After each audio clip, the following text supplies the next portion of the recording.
नेमका त्यांना न्याय कुणाला द्यायचा होता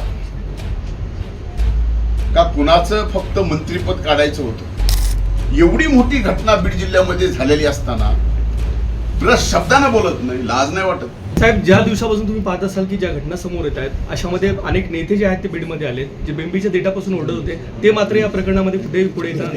हे लक्षात घ्या, त्या प्रकरणामध्ये नेमका त्यांना न्याय कुणाला द्यायचा होता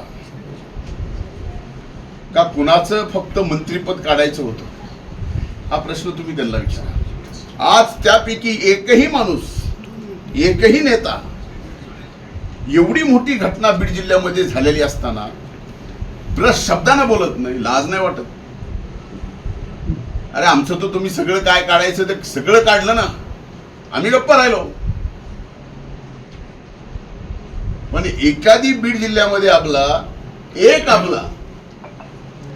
तिच्यावर अत्याचार होतो, ते बाहेर येतं. बाहेर आलेल्या प्रकरण नंतर पैशावाले कोचिंग क्लासेस आहेत.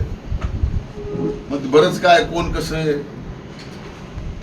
कुणावर आहे, कुणाच्या जवळचे आहेत, बोलायचं का नको, मग सगळे का सोयरे, या सगळ्या गोष्टी येतात ना.